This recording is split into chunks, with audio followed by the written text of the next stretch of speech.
వెనుకబాటుతనానికి ముందు వరుసలో ఉన్న ఉద్దానం ప్రాంతాల్లో పేద నిరుపేద విద్యార్థులు ఐటీ చదవడానికి మక్కువ చూపుతుంటారు. కాకపోతే అక్కడ ఆ విద్యార్థుల తాలూకా వీక్నెస్ ఆసరాగా తీసుకుని భవానీ ఐటీ యాజమాన్యం ఈ ఏడాది దండిగా ఫీజులు వసూలు చేయడంతో పాటు చూసి రాతల కోసం వేల రూపాయలు వసూలు చేసిన విషయం అటు విద్యార్థుల తల్లిదండ్రులు కూడా బాహాటంగా బయటికి వచ్చి తమ కష్టాన్ని చెప్పుకున్నారు.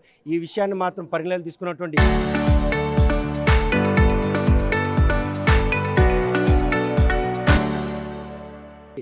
ఇచ్చాపురం వైఎస్ఆర్ కాంగ్రెస్ పార్టీ సమన్వయకర్త జరిగినటువంటి ఆకృత్యపై క్షేత్రస్థాయిలో పరిశీలించారు. ఈరోజు కలెక్టర్ కూడా భవానీ యాజమాన్యం చేస్తున్నటువంటి ఆకృత్యపై వారు కంప్లైంట్ కూడా జరిగింది. అసలు జరిగినటువంటి విషయంలో భవానీ యాజమాన్యం తాలూకా వైఖరి ఎలా ఉంది, ఆ విద్యార్థుల తండ్రులు అంటే ఐటీ చదవాలనుకున్నట్టు విద్యార్థులను ఎలా దోచుకున్న విషయం ఆయన మాటలు తెచ్చుకుందాం. చూస్తే కనుక శ్యామ్ గారు చూస్తే భవానీ ఐటీ యాజమాన్యం ఈరోజు ఉద్దానం ప్రాంతంలో ఓ జలగల పేద నిరుపేద విద్యార్థులు ఐటీ చదవాలనుకుంటే వారి తాలూకా అంటే అధిక ఫీజుల రూపంలో వసూలు చేసుకున్నారంటే. నమస్తే అండి. ఒక 10 రోజుల క్రితం, సుమారుగా 10 రోజుల క్రితం మీడియాలో భవానీ ఐటీఐ కాలేజీలో అవకతవకలు, విద్యార్థులు ఇబ్బందులు జరుగుతున్నాయని చెప్పి 2 రోజులు వరుసగా న్యూస్ చదివాం. సరే, వాస్తవం ఏం తెలుసుకుందామని చెప్పేసి మేమంతా జెడ్పీటీసీ, ఎంపీపీ, మేము ఇంకొంతమంది మీడియా మిత్రులందరం కలిసి కాలేజీకి వెళ్తే మేము గమనించిన అంశాలు మీ ద్వారాగా ప్రజలకు తెలియజేయాలి. సహజంగా మాలాంటి వెనకబడిన ప్రాంతంలో దిగువ పేద కుటుంబాల పిల్లలు త్వరగా ఉపాధి, ఉద్యోగం అవకాశం కల్పించే కోర్సులు, ఐటీఐ కోర్సులు, అటువంటి వాటిలో పాలిటెక్నిక్ కోర్సులు చదివే మక్కువ చూపిస్తారు. పిల్లల యొక్క అమాయకత్వం, తల్లిదండ్రుల యొక్క అమాయకత్వం వల్ల దగ్గరలో ఉన్న ఐటీఐ కాలేజీలో జాయిన్ అయితే బాగుంటుంది అని చెప్పి జాయిన్ అయితే అక్కడ జరుగుతున్న పరిస్థితి ఏంటి అని అంటే, నెంబర్ 1, తరగతులు రెగ్యులర్గా జరగడం లేదు, ఫ్యాకల్టీ కూడా క్వాలిఫైడ్ లేరు, అసలు ల్యాబ్కి వెళ్దామంటే లాక్ చేసి ఉన్నాయి. ఐటీఐ లాంటి కోర్సుల్లో థియరీ కంటే ప్రాక్టికల్స్కి ఎక్కువ ప్రాధాన్యత ఇవ్వాలి, వారంలో సగం రోజులు అక్కడే ఉండాలి. కానీ ఆశ్చర్యం కలిగించేది ఏంటంటే, ఫిట్టర్ కోర్సులో సంవత్సరం మొత్తానికి 5 సార్లు వెళ్ళారట ల్యాబ్కి. అంటే పిల్లలు ఏం నేర్చుకుంటారు? బేసిక్స్ కూడా నేర్చుకోరు. ఆ టూల్ ఏంటి, ఆ ట్యాకిల్ ఏంటి, ఆ సేఫ్టీ ఏంటి అని కూడా తెలుసుకోరు. ఇది పక్కన పెడితే మా ప్రాంతంలో 99% మెజారిటీ బీసీలు, ఎస్సీలు ఈ పిల్లలే ఉంటారు. వీళ్ళందరూ కూడా ఫీజు రీయింబర్స్మెంట్కి ఎలిజిబిలిటీ ఉంటారు.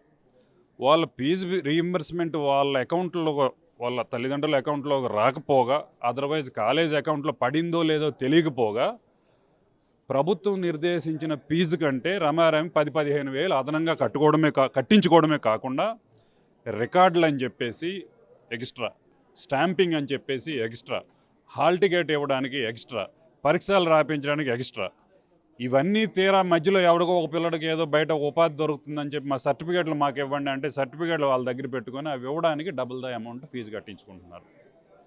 మేము వెళ్ళి యాజమాన్యం అడిగితే యాజమాన్యం ఇక్కడ ఎవరో మాకు తెలియదు అని చెప్పి అక్కడ ఉన్న అడ్మినిస్ట్రేటివ్ స్టాఫ్ చెప్పారు. సరే, వాళ్ళతో మాట్లాడతాం, నెంబర్ కనెక్ట్ చేయండి అంటే అది చేయడంలా, పిల్లలకు హాల్ టికెట్ ఎందుకు ఇవ్వడం లేదంటే సమాధానం చెప్పడంలా. సరే, తెలుసో తెలియక ఆ కాలేజీలో దురదృష్టవశాత్తు జాయిన్ అయ్యారు. Basic amenities, portable drinking water లేదు, టాయిలెట్స్ లేవు, తరగతి గదుల్లో ఫిట్టర్ కోర్సు ఒక 40 మంది, ఎలక్ట్రీషియన్ కోర్సు ఒక 60 మంది, 100 మందికి తగ్గట్టు క్లాస్ రూమ్స్ కూడా లేవనంటే మీరు ఊహించుకోవచ్చు. ఇంతలా జరుగుతున్న కన్సర్న్ డిపార్ట్మెంట్కి సంబంధించిన అధికారులు పర్యవేక్షణ లోపమే ఈరోజు ఆయనకి ఆ డయాస్లో ఆదాయ వనరుగా మారింది అని అంటే, పర్యవేక్షణ లోపంతో పాటు హ్యాండ్ ఇన్ గ్లౌస్ ఇచ్చి పుచ్చుకోవడం జరిగిందని చెప్పేసి స్పష్టంగా అనుమానం కలుగుతుంది.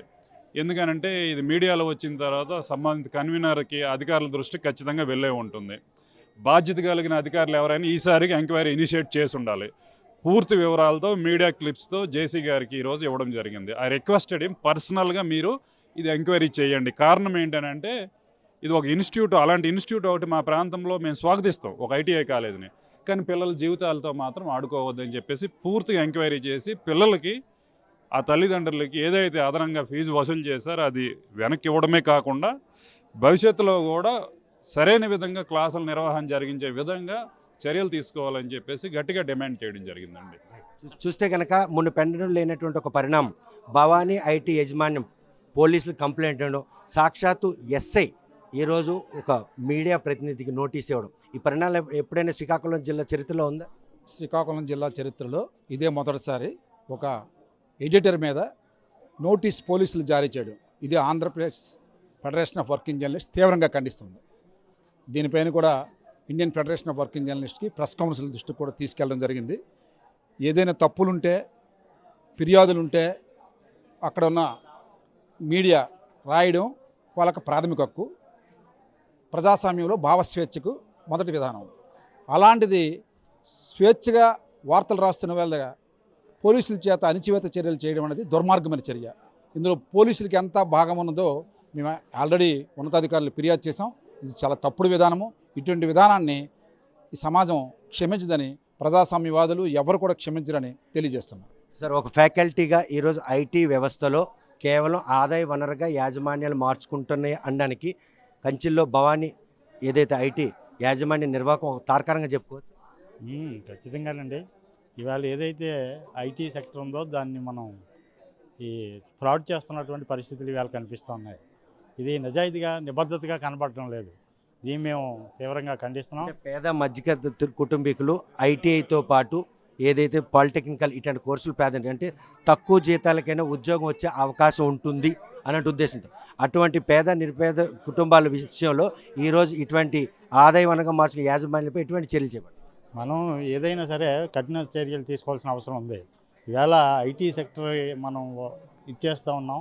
దాన్ని మేము మరి తీవ్రంగా ఖండిస్తున్నాం. అలాగే ఇలాంటి పరిణామాలు జరగకుండా చూడవలసిన బాధ్యత మన సమాజం మీద కూడా ఉంది.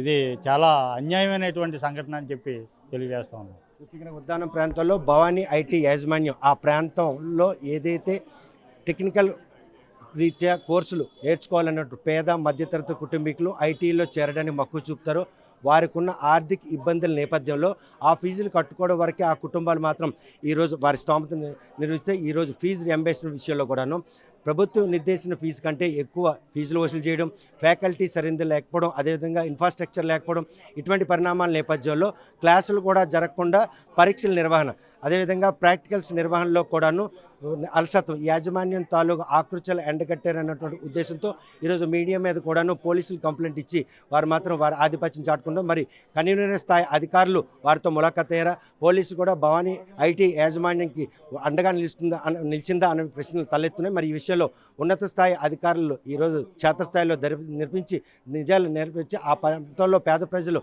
ఐటీ నేర్చుకోవాలనుకున్న వారి ఆసక్తికి అనుగుణంగా ఐటీని తీర్చిదిద్దుతారని ఆశిద్దాం. వీడియో జర్నలిస్ట్ రామకృష్ణతో సత్యం, RTV శ్రీకాకుళం.